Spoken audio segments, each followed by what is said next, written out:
Greetings, friends. Today is April 15th, 2024, and it is the day of my 43rd birthday. Oh my God, I can hardly believe that. So I'm celebrating it with you by answering some of your questions and also by announcing that, as you can see, I'm in a brand new studio space. I've rented a dedicated space across the border in Germany to produce my videos, my podcasts, and also to compose and to teach and do all the things that I do. And I couldn't be happier with this development. So there we go. And well, the channel has been growing at a rapid pace, and I'm so happy to see so many of you subscribing for the first time. If you haven't done so yet, please consider subscribing to the channel. It means the world to me, and it makes it so that, well, I'm able to keep on doing this. So today I'm going to answer some of your questions. I noticed you became more provocative with your opinions in the latest videos.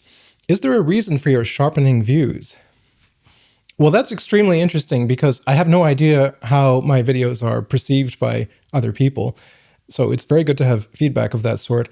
I don't know if my views have sharpened or if they've even particularly changed, but what I would say has changed is that in the past couple of years, I've been increasingly asked to do public speaking and lecturing in increasingly prominent ways.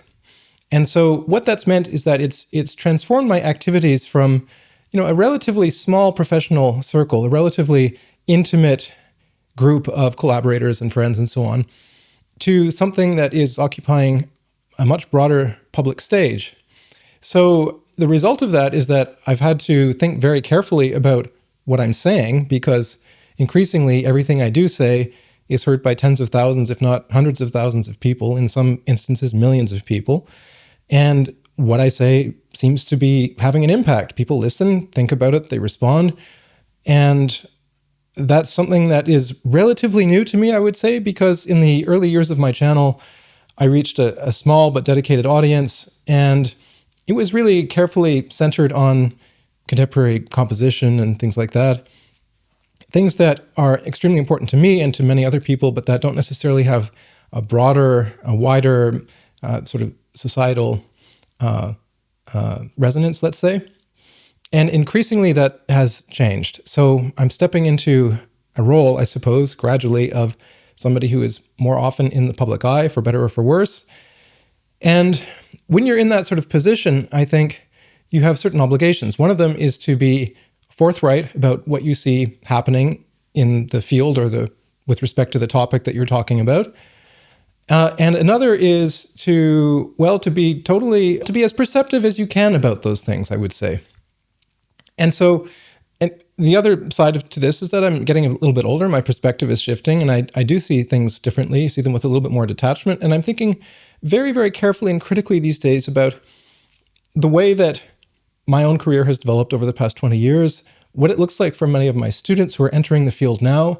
What are some of the things that are working well? What are the things that are working less well? What are the things that need to be perhaps reconsidered, changed in terms of how this profession works, in terms of the sorts of career paths that composers are going on? And well, I'm speaking about these things publicly because they're on my mind, because I think there are a lot of things that could definitely be improved. There are a lot of outdated models in the composition world that I think need to be done away with. And because I'm being asked to comment on these things, well, I'm speaking about them publicly. Now, when I say something, when I express an opinion, I want to be very clear about one thing, which is that I'm not saying that I have the answers to these things, nor am I claiming that I'm correct in my diagnosis or my evaluation of the situation, whether it be opera, whether it be the way pieces are commissioned, whether it be the way that ensembles are being run. But what I am doing is thinking, I suppose, publicly about these things, inviting people onto my podcast who have the same or different or contrasting opinions from me, talking them out publicly and trying to see what emerges out of that. And I think that has to be a better strategy than sort of putting a positive spin on things and accepting the status quo, which is what I think is a temptation for a lot of people, because, well, if you don't rock the boat, and things are going reasonably well for you, then maybe that will continue indefinitely, and maybe it's more trouble than it might be worth to think about these things. But there you go. The short answer is there's a lot that I suppose bothers me about the way my field is heading, and I feel an obligation to speak about it publicly, and I'm being asked to do so.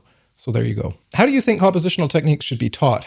What techniques do you think a composer should know nowadays? That question has come up actually quite a few times, so I'm really happy to answer it here. I would say that if you're a composition student, the safest bet is to assume that the corpus of techniques and approaches and methodologies that have been taught to composers for generations is valuable to know. That would be my baseline assumption. So that would be the foundational technical aspects of composition: counterpoint, harmony, form, and so on. I don't see any conceivable advantage to not learning those things. And I think those should be among the first things that you learn. Solfege, of course, also is very important. Ear training is very important. These disciplines form the technical foundation that allow us to have continuity and a baseline degree of competence as musicians. So that doesn't mean that those are all the techniques and all the skills that you need to know. And it certainly doesn't mean that you don't need to know about more contemporary things such as DAWs and recording technology and the new media and the way that those are impacting musicians and composers and so on. Of course, you need to know about those things too, but you need to start with the basics, because my belief is fundamentally they don't change. They haven't changed in hundreds of years. They're unlikely to change now. And this is the same, by the way, regardless of what musical style or genre you're working in. Some people will say, what's the use in studying counterpoint if all I'm doing is writing block chords, or if all I'm doing is scoring video games, or whatever it is, ... fill in the blanks. And my response to that is, don't assume that those things won't be immensely valuable and helpful to you in your career. When I listen to pop music, for example, it's immediately obvious to me, within seconds, if the producer or the composer, or both, have any idea how to make an effective arrangement, or how to lay out different layers in a composition in a way that is musically effective. Like if they have no idea about counterpoint, for example, then you're going to get these really clumsy lines. They're not going to sound very good. And the producer won't necessarily know why that is. They won't be able to troubleshoot it, and they won't be able to improve it. And you could say, well, there are genres of music where that doesn't matter very much. And I would say, well, you might as well assume that it will matter, and that if you have those skills, then that's going to improve the finished piece. And, I don't see any downside to that. This is an interesting one. Could you listen only to contemporary music, let's say classical music written after World War II, for the rest of your life? Everything else would be forbidden. Please talk about the kind of museum accumulation of music we are currently experiencing. Okay, that's actually two things. So let's start with the first question. Could I only listen to contemporary music from now on? No, absolutely not. That would be as though you cut the roots off of a plant. The leaves could probably survive for a while, a few weeks or something, but eventually they're going to wither and die. It's the same in music. We are all beholden to this collective enterprise that is culture, and it's impossible to create out of nothing within that space. It's a collective thing. You're in dialogue not only with your peers, not only with other artists, but with all of the artists of the past. And the art that you make today, weirdly enough, I find, changes the art of the past as well, because it changes our perspective on things. And a lot of what an artist does is to respond creatively to what's already been done. And often those responses are born of misunderstandings or partial understandings of what's been done in the past. But that's how it goes. And I think that if you were to posit that, music history began 50 years ago and ignore all the rest, then what would likely end up happening is you would end up unconsciously imitating, but less effectively, things that had already been done. So having a sense of historical perspective and what's already been done is, I think, absolutely necessary. And it also just prevents you from making some basic mistakes that inevitably occur, I believe, when that perspective is not there. So I've often worked with composition pupils who, for one reason or another, have never learned some of the most basic elements of the classical repertory. They've never heard the Beethoven symphonies, for example. They don't know Brahms. They've never sat through a Wagner opera. They don't know Mahler. They don't know who Debussy is. And, those things, of course, not everybody comes to everything at the same time in their lives. And there can be lacunae, there can be areas of repertoire that for one reason or another you're not familiar with. But there are also some basic things that I think every musician should be aware of. And I do get concerned when I see increasing numbers of composers who don't seem to have this basic knowledge of really fundamental repertory. So that's what I would say about that. It will actually save you time, ultimately, to know these things, and it will enrich and improve your work to have a sense of that perspective. Now, the second part of your question was, what about the museumification of music? The fact that if you go to a contemporary symphonic concert or an opera, in all likelihood, it's going to be a repertory piece. It's going to be something of the past. And what does that do to our culture? Well, I do believe that that's an issue as well. It's a question of balance, fundamentally. So if your culture is overwhelmed by the productions of the past to such a degree that it stifles any kind of contemporary artistic expression, then that is not the sign of a thriving culture by any means. And that culture, I think, is in serious trouble. So there needs to be a balance between preserving a sense of continuity, a sense of connection with the past, but also affording artists the freedom, you might say, the artistic license to do things that are reflective of our present moment. When things get too out of balance in one direction or the other, then the art inevitably suffers, I believe. What is expected from a composition student's portfolio? And in preparing it, what are the most important things to maximize one's chances of acceptance into the desired institution? So I have a lot of experience with this because I work with many composition students on Zoom in my capacity as a private composition teacher. And I've worked with many, many, many students who've prepared applications for graduate programs, doctoral programs, undergraduate programs. What I can tell you, also having sat on a lot of juries and having evaluated many, many candidates, is that if you just do the basic things that you're told to do in the application instructions, you'll be ahead of like half the applicants. Because as crazy as this sounds, there's a lot of people out there who don't have the conscientiousness to read those instructions carefully, to be on time for things, to respect the application deadlines, and to put together a really solid application. So that's kind of basic, I suppose, but it's amazingly common that doesn't happen. So you have to remember also that the job of a jury is not so much to encourage you as a candidate, but rather to eliminate obviously unacceptable candidates right off the bat. And the reason for that is, if you're sitting on a jury and you've got 2 days to make a decision and you've got 300 applications to look at, then the first thing you're going to do is eliminate ones that have obvious fundamental errors in them. Okay, so that's the first thing. Make sure you're not doing that. Be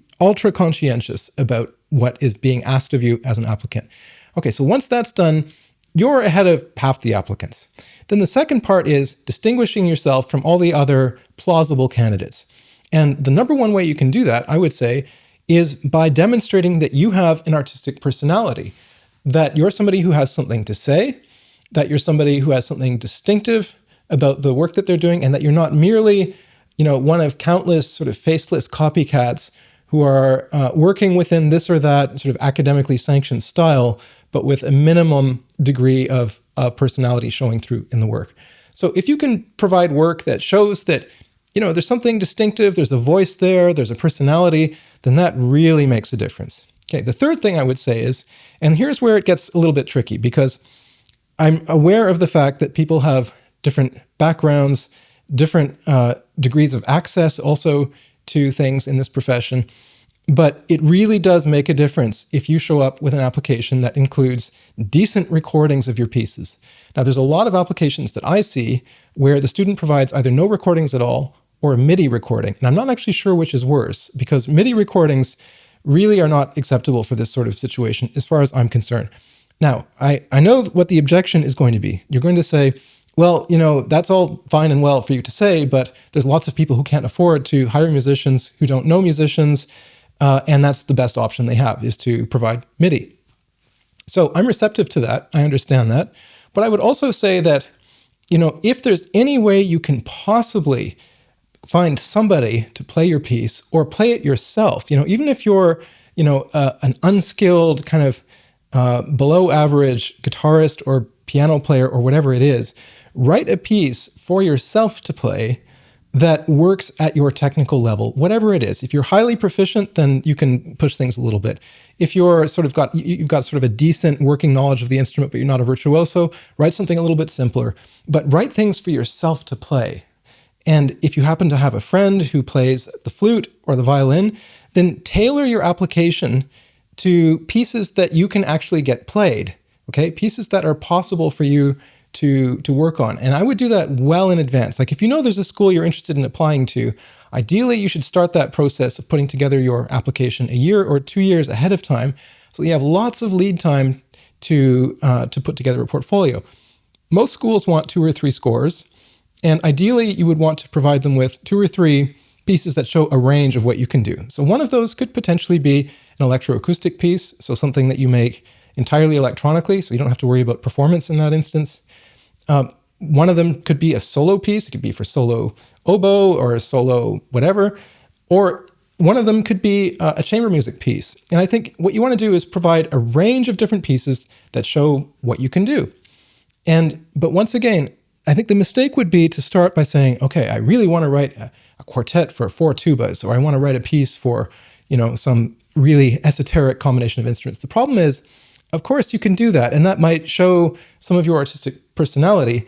But if you're not in a position to get that played, then you're not really doing yourself any favors. So start with where you are. Think carefully. Who do you know who plays an instrument? Could you potentially write for them? Would they agree to play it? Is there something that you could play yourself? And I would focus my attention on that. What that's going to tell the jury is you're somebody, first of all, who is able to respond to some of the realities of this profession, which, it's not an easy profession. But if you're able to get things played, even on a very modest level, even with maybe not the best players, but just get something played, then that shows you have at least some degree of what would you say, the ability to move mountains when necessary to make things happen. So that's a reasonably good indication, I would say, of aptitude, not necessarily in terms of artistic talent, but in terms of responding to the inevitable professional challenges that occur when you're making a career as a composer. Do you have any plans to do more analysis videos soon? Okay, so I've been asked this quite a few times, and my answer is always yes, because I do intend to make more analysis videos. But you're probably wondering, well, why aren't there more of them? And it's true that it's been a while since I've done the last one. So the answer is actually quite simple. It's that of all the things that I do, and I'm busy all the time. I work from morning to night, every day. I work on weekends. I work on holidays. I work on my birthday, as you can see. And I have a certain amount of overhead that I have to cover in order to be able to continue doing what I'm doing, in order to pay the rent, in order to pay the people that edit my YouTube videos, in order to be able to continue composing and to pay for the recordings that I do, the albums that I do, all the things that I do, the traveling. I have to pay for all of that. So that means that my time costs a certain amount of money, right? And I know what that is. I have an hourly rate as a composition teacher that is calibrated to reflect what it costs me to teach and also what it costs me to run my life. And the problem with the analysis videos there is that they cost a lot of money to produce, but they bring in extremely little income. So in a perfect world, I would say, who cares about that? I'm going to make an analysis video every week. But the reality is that if I did that, then I wouldn't be able to do all of the other things that I also want to do. So the response that I have to that is I do them as much as I possibly can, which sometimes means I don't do a single analysis video for 6 months. But that's the best I can do right now. So I have to think about, what would it cost me to devote, say, 3 weeks of my time to making a detailed analysis video about this or that piece, and what would I earn from that? And then what would that then make my month look like financially? So none of this is particularly exciting to the people who are watching, I realize, but, I'm running a business and the business has to be viable in order for me to be able to continue. And my margin is so small that if I devote too much time or too many resources to something that is not going to at least recoup its costs, then I'm sunk, quite frankly. So that's the answer. And, if I can figure out a way to monetize analysis videos in such a manner that is sustainable, then I would happily do far more of them than I'm doing. I do have some planned. And like I said, I will do them when it's possible, to the extent that it's possible. But that's how it's looking right now. As my channel becomes more professionalized and more streamlined, and as I have I start to get a more regular stream of income coming in from ad revenue and things like that, then, once I get to a certain point, I believe I'll be able to have more liberty with the things that I do. But at the moment, I'm really running this on a shoestring, and I have to be very, very careful about what's coming in versus what's going out. So that's the answer. Can a working class composer rise to social prominence? Well, I don't know what you mean by social prominence exactly, but I'm going to assume that what you mean is some kind of widespread recognition as an artist. And the answer is yes. It's happened in the past, so I can't think of any reason why it wouldn't still be possible. Here's two examples. Harrison Birtwistle and Brian Ferneyhough, two of the most prominent composers of the 20th century, both came from really quite significantly disadvantaged working class backgrounds. So I'm not saying that that's typical or certainly that it's desirable, but it is possible, it has happened, and I'm sure it will happen again. I saw an interview with you from a couple of years ago where you mentioned that you were working on a piece for solo sopranino saxophone. What happened with that? Aha, interesting question. Yes, so I have written that piece. It's completed, and the piece has not been premiered yet. So there's a couple of things about that. So part of it is there were some things that happened that I cannot talk about that resulted in the piece not being played. There's no bad feelings at all. There was just some organizational issues that made it very difficult for that to happen. Now, when a composer is commissioned to write a new piece, there's usually an exclusivity clause that's built into that. So what that means is for a certain amount of time, the person who commissioned the piece has the exclusive right to perform it. And once that window closes, anyone can take that piece and perform it. And that's what's happened with this piece. So the performance did not materialize within the exclusivity period. So it's now fair game for anybody who wants to play it to do so. The score is not yet published, although it has been engraved. And the reason for that is I typically don't publish my scores until they've been performed a few times, just so that I have a chance to iron out any engraving mistakes or any final revisions or changes to the score before I produce the final edition with my publisher. So what I can say is that within this year, 2024, the piece will be performed in at least two versions. So there is a saxophone version, and there will also be a clarinet transcription. And one of those versions will definitely be featured as a video on this channel within the year. So stay tuned for that. In your video about your album Swollows, you mentioned you recorded about 10 of these weird pop music albums before you left for France. Do you plan on ever making them available online? If not, why is Swollows the only one you were willing to share with the public?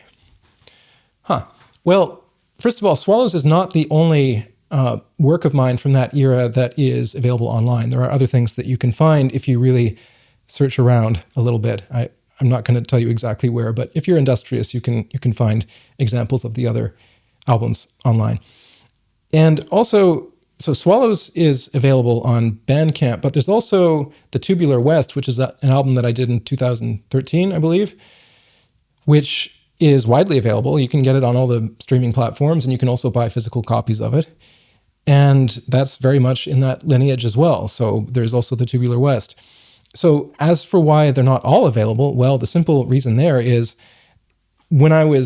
starting when I was 14 and leading up to about when I was 21, so a 6 or 7 year period, what I was doing in order to learn a lot of skills simultaneously, so composition, arranging, orchestration, working with performers, learning how to rehearse, learning how to record, all kinds of different things, I made this string of albums. And they partly certainly came out of an intense need for self-expression. And I think there's something very personal about all of those recordings, but they were also a laboratory. They were also a way for me in a very concentrated space to acquire all of these skills. As such, they're not all exactly what you would call mature artistic statements, and some of them are actually quite bad in some respects. So I would release maybe some of them at some point, provided that it was clear that what they are sort of steps along a path, but they're not really what I would consider to be finished works. So it's not impossible that will happen. There are some things that I would actually enjoy seeing released at some point. But for now, you'll have to be content with Swollows and possibly a few other things that, again, if you're intrepid enough and persistent enough, you can probably track down on the internet. How does the contemporary classical community view scores and pieces written for film and video games? Are they studied and respected, derided and declared unserious, or just kind of politely ignored? Okay, well, from a professional standpoint, it's really two very, very different worlds. So if you're studying music in a academic setting, in a university or in a conservatory, those are going to be separate streams. Like there are composition programs that are really devoted to the what you might call the art music tradition. And on the other hand, there are programs that are much more oriented towards commercial music, film scoring, animation, video games, and so on. And those sorts of courses have very, very different sorts of content. So the range of professional skills you need to survive in either of those disciplines is actually quite different. There's a certain amount of overlap, of course, because they're both dealing with composition on some level, but they're totally different professional networks and they do involve different skill sets. So to that extent, no, I have to say that in my composition training, that was something that almost never came up. It simply was, never really, I don't think it really entered any of my professors' minds that that would be something that any of us as students would be interested in doing. If we had been, we probably would have taken a different set of courses. That being said, I think that as a composer, especially today, the more things like that you're able to do, the better it is, and the greater the odds of success will be for you as you embark upon your career. And one thing that I would really like to stress to anybody who's listening to this, who is a composition student or who is thinking of embarking upon this career, is that it would be a serious mistake to assume that the things that have worked for me or for my colleagues or for the previous generation are also going to work for you. So what I mean by that is I belong to a generation born at a certain time and who faced a particular set of circumstances and challenges. But if you're 20 years younger than me, then the world that you're going to be entering is going to be very, very different than the one in which I began my career, and so on and so forth. And it's the same with me with respect to my teachers. So I didn't assume that I was going to have a career that would be similar to the one that my teachers had. I knew that the circumstances for me would be very, very different, and I responded differently to those circumstances. So I think it's very tempting to see, a composer who's a little bit older, who's very successful, and to say, oh, I want that, I want to have that kind of a career. But it's not always possible. It's not always possible to succeed at that same thing in the same way. But what might be possible is something very different that might even be better, or might be better suited to your temperament, but is a very different sort of path. So I would say, don't assume that what worked for the previous generation is also going to work for you, because in all likelihood, things are just evolving so quickly, so rapidly in the world. You have to look ahead rather than backwards. So some of what your teachers have done is probably going to be relevant to you professionally, but a lot of it is just going to be, you're going to have to deal with a very, very different sort of world. So that's what I would say. Any thoughts on how to introduce people to more challenging music? I'm trying to show a friend Beefheart, and I do think things can be a bit dense and dissonant for a casual listener. Any thoughts on how to get people up for that challenge of a tough listen? Well, it's a bit like saying, I'm trying to get my friends to eat Andreyev, but no matter what I do, they still prefer steak and chips. What should I do? It's like, look, there are things that are always going to be very niche. They're going to be minority tastes. And I don't think there's anything you can do fundamentally to change that.